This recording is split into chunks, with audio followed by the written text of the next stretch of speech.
Hello Doctor Who fans and welcome to my next review.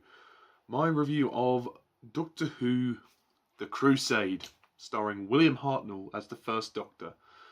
So, this is the second story of Doctor Who that is unfortunately missing. Well, partially. The previous story, Marco Polo, from the first season of Doctor Who, that story was completely missing, so all of it had to be reconstructed. However, we have got half of this story, and the other half is missing. So it's 4 parts, 4 episodes. Episodes 1 and 3 are still with us, and episodes 2 and 4 are missing, which is a shame. However, oh well, we still have the audio for episodes 2 and 4, so somebody at Loose Cannon obviously went out of their way to reconstruct it, so thank you very much for that. So, the basic synopsis of this story is the TARDIS arrives in the 12th century Palestine, where a holy war is in progress between the forces of King Richard the Lionheart and the Saracen ruler Saladin. Barbara is abducted in a Saracen ambush, and the Doctor, Ian and Vicky make their way to King Richard's palace in the city of Jaffa. And that's pretty much what you've got going on in The Crusade. The Crusade, like Marco Polo, you have to have a little bit of respect for this because half the story's missing. So you have to go in there, you have to watch this story with an element of consideration. You know, you have to be fair to the story in that it isn't complete, which is a shame. And I do hope that one day we might find the rest of the story. But as a story itself, it's good. Yeah, it's fine. Yeah, it's good. It's pretty good. It's probably an improvement over the Web Planet, which I would say that, I mean, that story was just too long. So it's nice that we have a story that is of standard length, you know, 4 parts.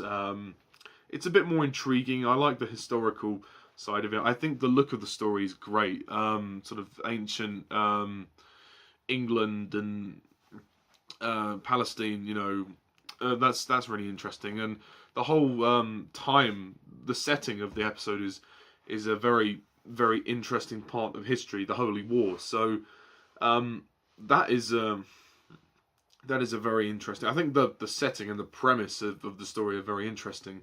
For me, I don't think it's perfect. I do think that there are some problems with the story. I feel like there are some pacing problems during the middle. It does drag on a couple of occasions, not to the extent of the Web Planet, but it does slow down a bit. It's quite a slow story. There's not much event that happens in it. But I do think it's entertaining. It's I like it enough. You know, it's good. It's good and it's entertaining and it's better than the Web Planet. It's not as outlandish as that story. It's nice to have a story that's a bit more serious, takes itself a bit more seriously. There is some light relief, of course, from the Doctor himself, William Hartnell. He's great in this story. He's again very funny and very charming. And also, I think it's interesting how we've seen a lot of the Doctor and Vicky growing their relationship, and I think they have a nice relationship. It's not completely the same as the Doctor and Susan.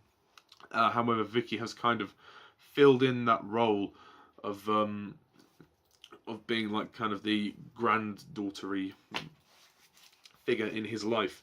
And there's a moment when he kind of pops her nose like that. He's like, so, and I thought that was very sweet. You know, he's a very charming Doctor. I really do like William Hartnell, and you know, I think in this story he's very great, and the way he challenges all the characters in this story are very, very good. As for the companions, yeah, they're good. Barbara's pretty good. She tends to do a lot of stuff on her own in this story. She gets abducted and then she's on her own sort of personal story here. So that's good. Ian is good here. Ian Chesterton. William Russell's very good. There's a point when he gets captured, which is all interesting. The episode definitely has good things in it.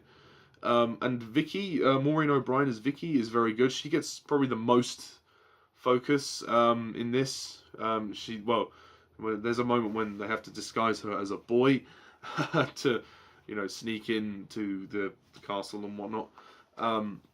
She provides a lot of good support for the team. So the four of them, they're all very good. It's worthy to note that famous actor Julian Glover appears in this story. He plays the king. Is it King Richard? He plays King Richard, and he plays him very well. I like Julian Glover as an actor. I've seen him in a few other things. He was in the James Bond movie For Your Eyes Only. Say what you will about the movie, but at least his performance was good as Christatos. He also appeared in Indiana Jones as Walter Donovan in The Last Crusade. Funny that, The Last Crusade. He was pretty good in that too. He put on an American accent for that role, and I thought he was rather good. And it was also in Star Wars. He was in Episode 5, The Empire Strikes Back, where he played one of the admirals, which was cool. I do think the music for this story is pretty good. It's very dramatic, and that definitely intrigued me. And as I said, the look of the story is great. The production values are good. It looks like this was an expensive one to make. The costumes and the attire and the sets, everything looks lavish about this production, which is why it's such a shame that half of the story is lost.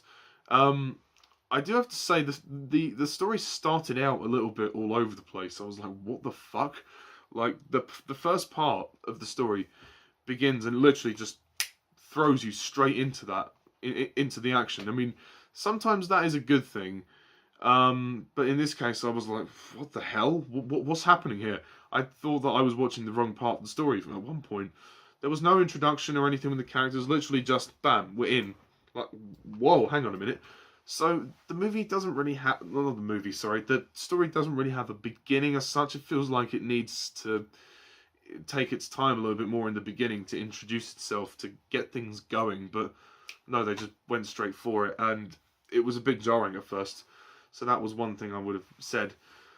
The length of the story is fine. It's 4 episodes. It moves along fine. Again, and I think the reconstructions of parts 2 and 4 are very well done. You have the images, the stills of the episodes with the descriptions going across the screen of what's actually happening.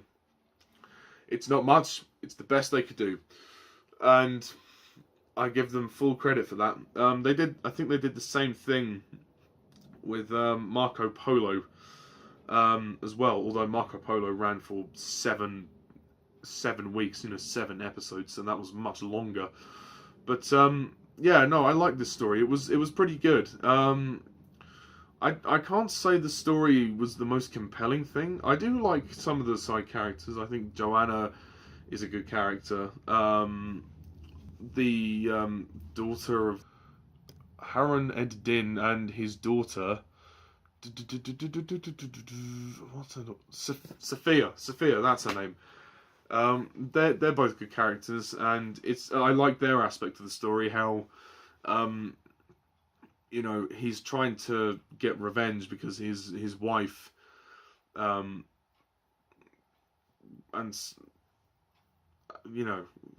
sorry, what am I saying? I was very tired. I'm very tired. I'm trying to keep things moving. El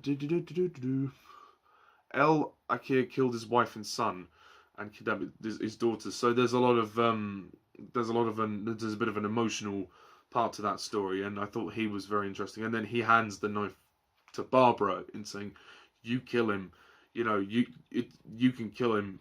I want you to kill him." And then she doesn't want to do it, and that kind of creates a lot of tension. So that was an interesting dynamic, and that was quite a dark way for the show to go, like an actual like stabbing with the knife.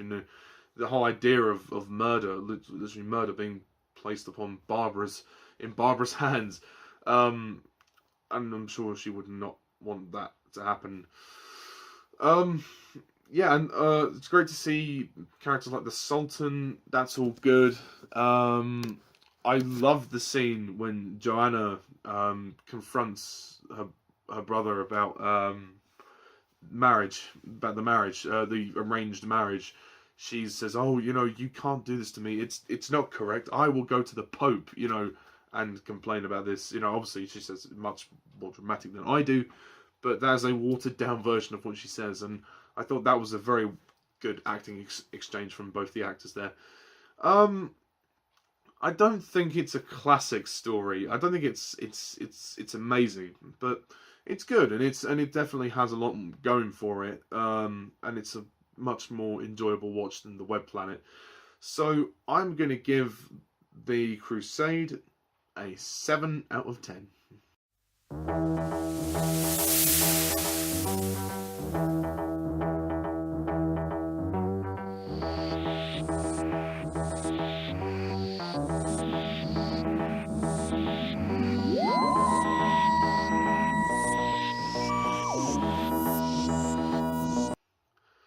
So that's my review of the Crusade. Sorry about the rambliness earlier. I'll try and cut that down a bit. Please comment down below, let me know what you think, and stay tuned next time when I review the Space Museum. So until then, guys, thank you all for watching, and as always, I'm Mr. Timeless11. See ya.